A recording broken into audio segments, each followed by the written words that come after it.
होने वाले खतरे हैं उसको हम लोग क्या कहते हैं, केमिकल हैजर्ड कहते हैं। मान लीजिए केमिकल में काम कर रहे हैं या फिर एसिड में काम कर रहे हैं या फिर पेंट का कोई भी ऐसा काम कर रहे हैं, वो सब क्या है, केमिकल के अंदर आता है। तो उससे जितना भी खतरा हम लोग को पहुंचता है उसको हम लोग क्या कहते हैं, केमिकल हैजर्ड कहते हैं, ठीक है ना। फिर आता है हमारा बायोलॉजिकल हैजर्ड, यानी कि मतलब बैक्टीरिया, जो भी बैक्टीरिया है, वायरस है, उसके बाद जो हमें मतलब इफेक्ट पड़ता है हमको, उसको हम लोग क्या कहते हैं, बायोलॉजिकल हैजर्ड कहते हैं, ठीक है ना। जैसे कोरोना चला था तो वो सब क्या है, एक तरह का वायरस ही है ना, तो उसके वजह से जो भी इफेक्ट होता है उसको हम लोग बायोलॉजिकल हैजर्ड कहते हैं, ठीक है। फिर आता है हमारा इलेक्ट्रिकल हैजर्ड, यानी कि अगर हम लोग इलेक्ट्रिक में काम कर रहे हैं, वहाँ पे टॉप अलग यूज नहीं कर रहे हैं या फिर वायर कटा हुआ है कहीं पे भी, तो वो सब क्या है, यानी कि इलेक्ट्रिक की वजह से जितने भी खतरे होते हैं, यानी जहाँ पे हाउस कीपिंग प्रॉपर नहीं है वहाँ पे हम लोग काम कर रहे हैं, इलेक्ट्रिक का काम कर रहे हैं, वहाँ पे भींगा हुआ है पानी, वहाँ पे आप स्पार्क निकल रहा है, ग्राइंडिंग चला रहे हैं या फिर कुछ भी आप ऐसा काम कर रहे हैं जिससे हीट निकल रहा है, तो ये क्या है, खतरा है ना। तो जितने भी इलेक्ट्रिक से होने वाले खतरे हैं उसको हम लोग क्या करते हैं, इलेक्ट्रिकल हैजर्ड। फिर है हमारा लास्ट आता है ऑर्गेनाइजेशन हैजर्ड, यानी कि मान के चलिए किसी भी वर्कर के ऊपर या फिर स्टाफ के ऊपर वर्क लोड दे रहा है, यानी कि इतने समय में आपको ये काम करना है अब आपको, है ना, या किसी का प्रेशर है कि ये काम करना ही करना है, तो क्या है उसमें भी वो बंदा जो है सही से काम नहीं करेगा, है ना।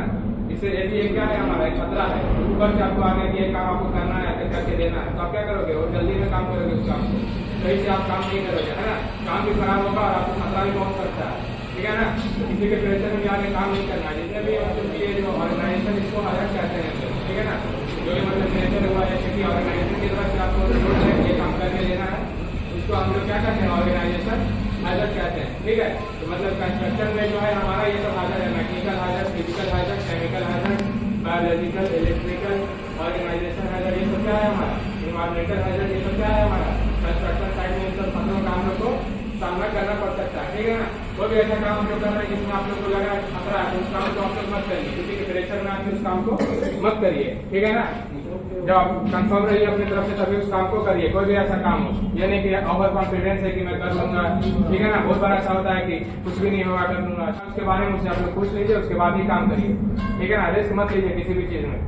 ऐसे एक और साइड था, वहाँ पे क्या हुआ, केमिकल में काम कर रहा था आदमी, ठीक है, क्या हुआ, थोड़ा सा तो केमिकल जो है यहाँ पे मतलब शर्ट पे उसके चला गया, उसने ध्यान नहीं दिया, काम कर रहा है, फिर थोड़ी देर के बाद उसको क्या हुआ, नोचनी होने लगा वहाँ पे। जब उसने नोचा तो देखा कि पूरा उसका जो स्किन है वो हाथ में आ गया, ठीक है ना। तो अगर थोड़ा सा भी आप लोग मतलब सावधानी हर जगह आप लोग रखिए, हल्के में किसी भी चीज को मत लीजिए, हर चीज क्या है, हर चीज में खतरा है, ऐसा नहीं है ना। तो अगर आप लोग ध्यान नहीं देते कि हल्की छोटी सी है या फिर ऐसा है, तो बहुत तरह का केस ऐसा है जिसमें आदमी मतलब कि आप जान भी चली जाती है ना। बहुत सा ऐसा केमिकल है, एसिड है या फिर कुछ भी हम लोग ध्यान नहीं देते हैं, तो ठीक है ना, वैसा काम आप लोग मत करिए, जिस काम में कंफर्म है उसी काम को करिए।